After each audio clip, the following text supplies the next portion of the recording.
Chapter 12, Dress Circle. I looked out the window and down at the fluffy clouds, and I wanted to pinch myself. My flying from San Francisco to London seemed like a dream, but it was a reality, an exciting, no, exhilarating fact. At age 70, I was taking my first transatlantic journey, traveling with Eleanor, George, and Kathy, the sister of George.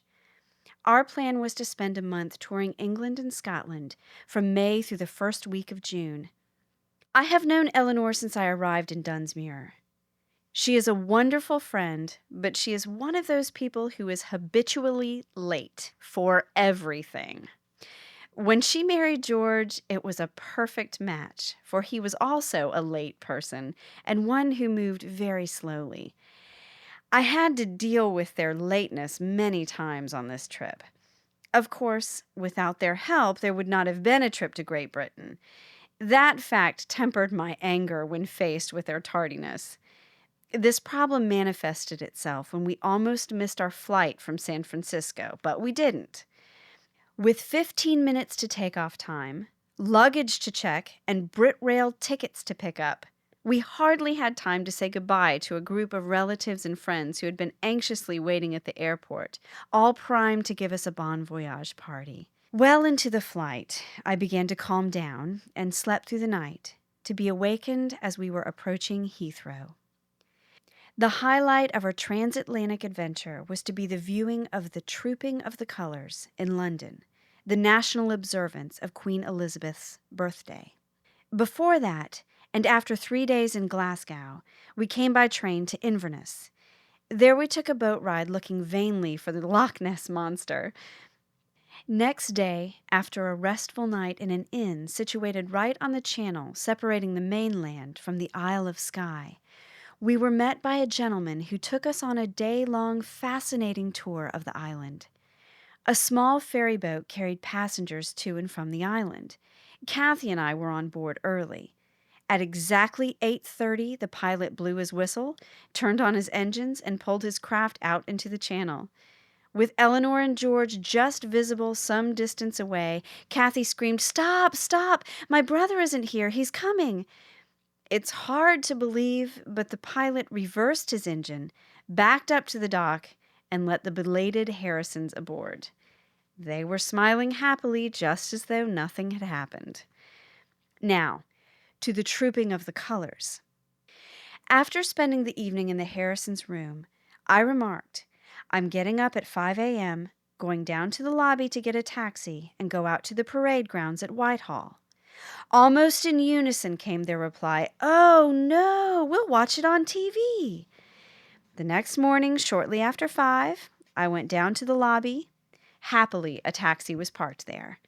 I asked him to take me to the Whitehall parade grounds and a vantage point from which I could see the celebration. And so he did, right across the avenue from the parade grounds. Along the curb was an iron railing to keep spectators from wandering out on the avenue. As I stepped under the pipe barricade and faced the taxi driver, he smiled and cautioned me, "You're alone now. When people start coming, don't let them push you away from your place." He was on his way. I don't remember what I tipped him. I hope plenty. As the crowd strained to see the parade, they pushed those of us at the railing so hard we could scarcely breathe. A London bobby frequently came by ordering, "Move back, you're crushing the people at the curb." Let's return now to 5:45 a.m. From then on, a fascinating drama unfolded. There were policemen leading dogs trained to sniff out explosives that could have been planted anywhere on the grounds or street. After the dogs had sniffed every inch of the area, they quietly disappeared. About 9:45 a.m., the distinguished guests began arriving, all dressed to the teeth. Viewing them and marveling at the eloquence of their attire was like being at the racetrack in My Fair Lady. Aristocracy in formal attire, admirals and generals, their medals shining brightly, ambassadors from all over the world. The sound of the brass band and the advancing colors led the parade. First came all of the Queen's regiments, each in its regimental colors, from Scotland, Ireland, Canada, Australia, marching by almost in front of me, turned left to file onto the field, there to stand at attention. Watching them, almost mesmerized, I caught an action among the troops massed in front of Whitehall. A soldier had fainted, but was caught by his buddies before he could fall, and was held erect so he would not be disgraced in front of the Queen. The Queen's Buckingham Palace Guard came next, mounted on magnificent large black horses, so carefully groomed their hides shone like satin. Riding proudly, erectly, the castle guardsmen rode by 4 abreast. My place in the route was right at the point where each unit turned sharply left and marched onto the field in front of Whitehall. Perhaps 20 feet after her guard, Queen Elizabeth rode by on her beautiful brown quarter horse. The Queen was breathtakingly lovely, a real beauty. She was not more than 15 feet away from me. I really saw the Queen. She even smiled in my direction, a gentle smile. At the stated distance behind the Queen, Prince Philip rode by on his own horse. The royal family in separate carriages followed Her Majesty and later appeared in balconies at Whitehall. When at last the parade and the viewing were over and the crowd began to disperse, I found myself, hands almost glued to the railing, unable to move my legs. Slowly, I wiggled them to get the circulation going again and then began cautiously walking. When at long last back in the hotel, I went to the Harrisons' room. I had been 10 hours on my big adventure. They greeted me with, "Oh, we saw it all on television." I said nothing. They were convinced they had seen it all. "I'm going to our room, Kathy, to take a welcome shower and rest." To paraphrase a nursery rhyme, Reva Coon, where have you been? To London, to witness the Queen." After my trip to England and Scotland, my dream of visiting the land of my Irish ancestors came true. I took a NRTA tour of the Irish Republic. Visiting North Antrim was not possible because of unsettled conditions in Northern Ireland. Everywhere we traveled, the Irish people made me feel I had come home, and every Irish lad or lassie was my good friend. Our charming tour guide treated us all as his personal friends. Dublin was home base. The bus driver was a fine fellow. I quickly greeted him as my jovial friend. For a day trip, we went by train to Killarney. There we climbed onto a jaunty rig driven by a happy, weathered Irishman and his horse, truly his pal. The jaunty carried 4 passengers, 2 facing left, 2 facing right. What beautiful, beautiful country in 50 shades of green and silver. What fun! Shortly after our arrival at the Jury Hotel, we were honored with a banquet. Everything was done to please us Americans. Sitting next to me was a loud and uncouth man who created an awful scene and embarrassed all of us. The day was saved when our attention was diverted to a fascinating vaudeville program featuring several stars of the Irish stage. With my love of theater, the performers made me laugh and sometimes cry. Our last 3 days were spent in Limerick, an enchanting little town. There we dined in an old castle. For fun, a man, or the victim, was chosen on trumped-up charges, found guilty, and sentenced to spend 1/2 an hour in the ancient dungeon. All too soon, the last day of my tour in this war-torn, lovely land, we somberly packed our luggage and boarded the bus for the last time as he drove us to the airport. As we approached the airport, our driver began singing in his rich Irish tenor, "I'll take you home again, Kathleen." It was a difficult, impossible to keep a dry eye as we bade our driver farewell with robust hugs. I am proud to be an Irish American. It was a crisp day in January 1975 when I boarded a plane in New York bound for Vienna. I was a member of a New York University music tour to Austria. The group leader was a music critic for the New York Times. 6 months preceding our trip, he went to Vienna to meet with the mayor and make plans for our red carpet visit. Among those in our group were an aspiring opera singer, hoping for the Met, a pretty young lady planning to try out for a Broadway show, and little old me. One in the group whom I befriended was Jean Youngson, whose late husband had been a Hollywood producer. Many an Austrian narrow side street we strolled together. On our last day, which was drizzly and cold, we wandered up a winding street and entered the only shop that was open, a woodcarver's workplace. There I was in the middle of a Grimm's fairy tale, as in a dream. I bought a hand-carved music box for Esther.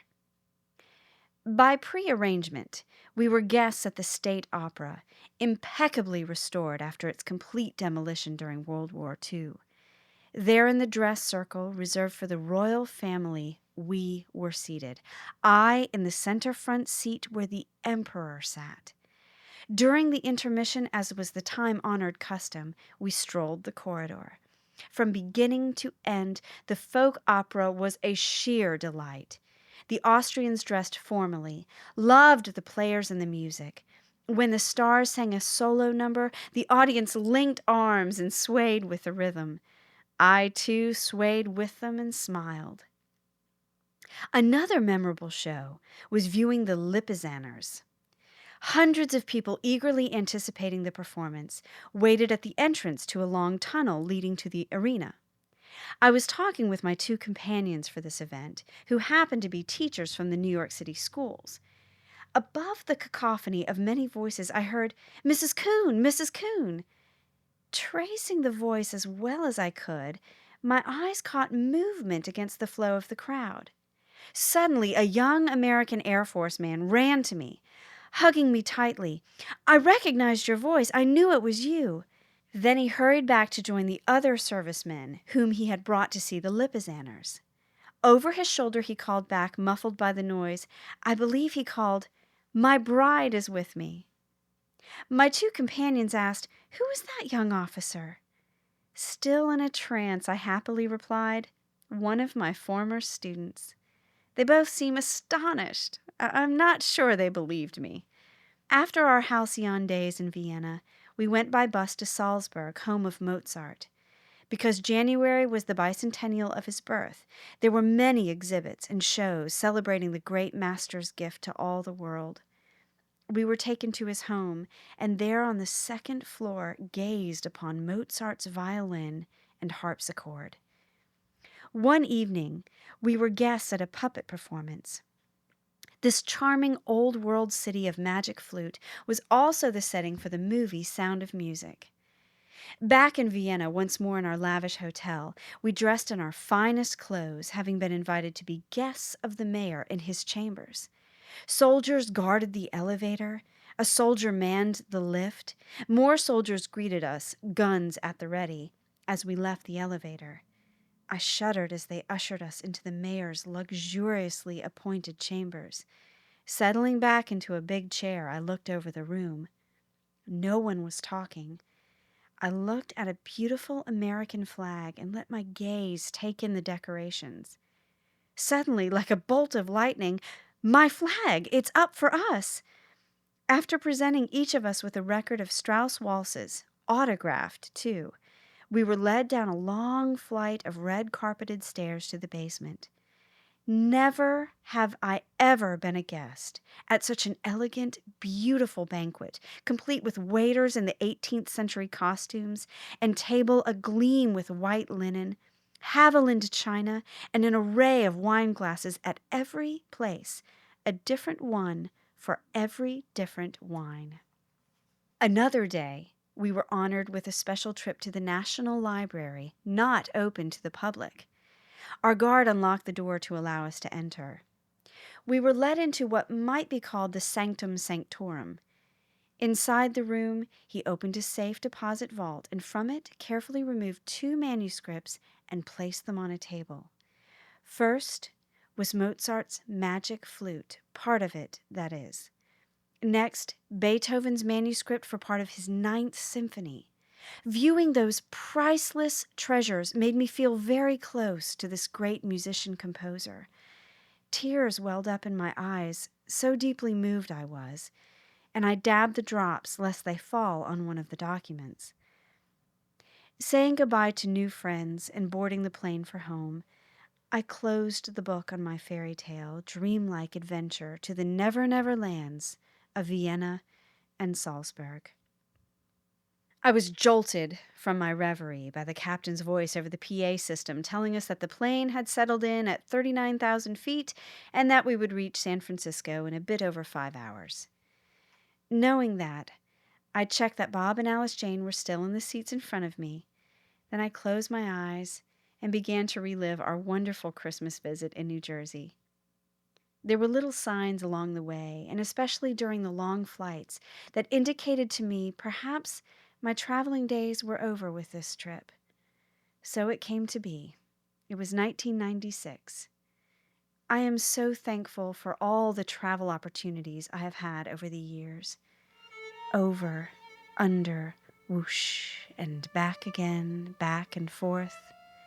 The loom seemed to be working overtime, getting the fine and delicate fibers in place. Back, over, pull, return, over.